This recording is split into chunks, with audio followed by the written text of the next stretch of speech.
Uh, well, I'm sitting in my driveway. I was talking to Scotty on the way home about Save America and how the race went and what he thought. He's not having a great day. He didn't have a great night, and then he got home and he had no hydro in his house. Well, the storm blew through everywhere. I think there's hydro out everywhere. So he was waiting for the hydro to come back on. He didn't seem very chipper. Listen, we have those days sometimes. I'm sure things will be better. I think he's just got a long week of racing ahead of him and probably could have used a good night's sleep. And it is 12:35 and he is sitting in the dark. So, let's go over our day because it was not as bad as Scotty's day. We had a pretty good day. We had 9 starters. 8 of them hit the top 3. Let's start with the horse that didn't, and that was Sweeney. A little feeling out stage with Brett and Stacy. Sweeney's a very particular horse. Not that he's a great horse or a top horse, but he's a nice horse. He's a likable horse, but he is very particular. And I thought that he would immediately transition well to Stacy and Brett's barn. Being out in the field a little bit more, relaxing a little bit more. But maybe it was the ship. Maybe he was a little bit sick, right? To get acclimated to a new training center is a bit different also. So I'm not going to jump to conclusions until Stacy has a good look at him tomorrow, whether she looks at his blood or not. Excuse me. But I'm not going to jump to any conclusions. I wish I had more answers for Joel and all my partners with Sweeney, but I don't at this minute. So we'll see how this plays out over the next 24 hours, but I'm sure Stacy will have some answers soon. Now, our day started well. Who did I have? Lonely Lakewood first. I thought he raced good. He really didn't pick up speed, though. He kind of got the job done off 3 weeks, but as I told you, I trained him up pretty hard 5 days ago. He scoped good. He seemed very content today. Was it the track? I thought the track was a bit deep at the start, and he's got flip-flops on. So I had said to Tim, it's pretty easy. Let's just take the flip-flops off and see how he races next week. I thought he raced adequate. Got the job done, so no complaints there. Good start to the day. Really don't care. I got to give credit where credit is due. Mark, if you watch, that's a textbook drive on a horse, uncomfortable on a track. Half-mile track. She was a little off from when she jumped on her foot. She did seem like something was bothering her a little bit. And Mark had her on the gate. He did everything he could to keep her placed comfortably and properly in the first turn. Didn't go enough to put her in danger of making a break. Didn't let anybody around him. Let her settle down and then caught up to the rest of the field. Just a really old school smart drive by him. And I'm always impressed. He does a great job. Mark always does a great job. But understanding, when you drive so many horses to jump on and jump off sometimes, especially a horse that he doesn't train. You may know her, but he doesn't really know her, right? He drove her at Vernon. She was okay. Then he drove her at Yonkers. She ran all over the track. Now he's going with her today at Buffalo. And for him to settle in, make the adjustments that needed to be made with her in the post parade, and then go and race her and have her race so well was impressive. So great job by him.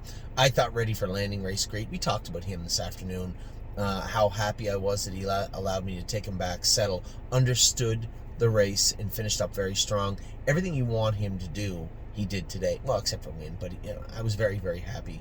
I put him in a place where he really couldn't win. Around the last turn, you're quite a ways off the lead. The front end's starting to pick up. Your cover's slowing down. I didn't want to rush him and put him on the run. I just left him alone, and he really never gave me a feeling anywhere in the mile that I was in trouble with him. He raced very good, and I hope this is I say this sometimes, but I hope this is a staging point for him moving forward, because that was a good race from that horse today. Blanton's Blue raced good. I felt bad for Billy. And, as a driver, we kind of chuckle at one another when somebody's caught in a rainstorm or it's muddy out. But man, that was some kind of mud. That was some kind of rain today in Blanton's Blue's race. If you didn't see it, go back and watch the race. It is a literal typhoon during the race. And Blanton's Blue raced good. Raced very, very good. I was impressed with him. As I said, Sweeney, we'll get to the bottom of Sweeney. And he was our only blemish on the entire day. 8 out of 9 in the top 3, 2 winners, a second, 5 thirds. Just a great day. And it continued on as I got to go with Gorgeous Package. I just want to take my time with her, right? Got her over to the front. I didn't want to get way at the back and have them go 31, 102. She does have the next generation coming up. I did want to have her stretched a bit, but not too much. Put her on the front, 29, half in a minute, 4/5, and I was surprised. Out of the 2-hole comes Angus Lake. Now, this horse got an ear hood on. Obviously, she was grabby, and I'm like, go ahead. Away you go. Fill your boots. You're not going anywhere. Around the last turn, I caught up to him, and I felt she was a winner, but we did just take the Murphy blind off the inside of her net at a head pull instead. I just felt with the Murphy on, it wasn't giving her enough support in the turns because she was still getting in, but then coming out of the turn, she was running right away from it across the track a little bit in her qualifier at the Meadows and got out of gear a couple of times because of that. So I just thought that it would make more sense to go with a head pull instead of a Murphy blind.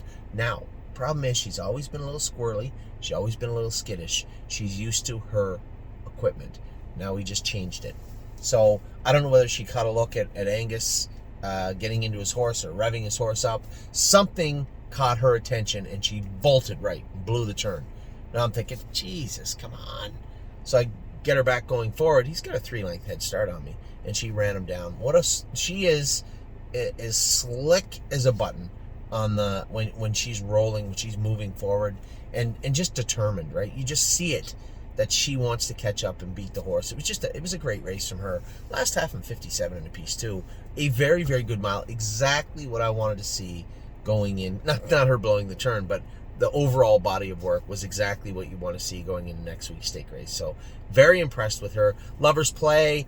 I was talking to Jason Thompson after. I'm telling him, geez, I thought she'd be a little bit better than that.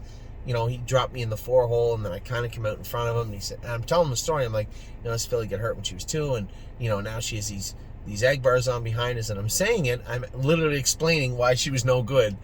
I'm answering my own questions. I would say she was a little flat. Those egg bars are going to stick pretty good in that muddy track, and I think it just played her out. I think she just got tired. So good, and another, not a killer. But you could see she was determined. She did everything she could today and worked as hard as she could to be third. I thought she raced good. And the Save America, I knew that Scotty was a little deflated over his mile. And I had messaged Megan after the race. I said, hey, any chance we get that guy scoped? She goes, the vet's packing up her stuff or his stuff. The vet's packing up his stuff. And I just left it. I said, okay. I said, when you look at the race tonight, you look at the horse at the last 3, then you see a horse that is coming off of Lasix from last year. One has to wonder, is there a chance this horse is bleeding a little bit? And I just left it alone. She messaged me back 15 minutes later. She goes, a couple of specks of blood found. We did put him on Lasix. Now, aside from that, here's a horse that we had purchased. Now, Megan was smart about it. She just jogged him light the first few days, just in case Nancy, they're selling the horse, right? They know he's sold. Probably didn't put a whole lot of work into him. Maybe pitched him in the field. Maybe just left him in the stall. And if that was the case, the last thing you want to do is just continue on like he's in regular training. So Megan was light with jogging and then did draw his blood. And sure enough, his AST was high. I had reported this to you. His AST was high coming into the race tonight. Not crazy high, 1,500. Now, 1,500 2 days ago. By the time you run some fluids into him, probably got it down below 1,000, but it's still there. So you factor in the fact that he hasn't jogged or jogged hard or trained hard at all, coming into a race where he hasn't raced for 2 weeks. So no training, light jogging, and showed a little bit of blood and had a high muscle count. I don't think you take all that together. You can call them excuses, call them what you want. It's just information. And at the end of the day, I thought he raced okay. Underperformed, I think is the way to put it a little bit, but with reason, right?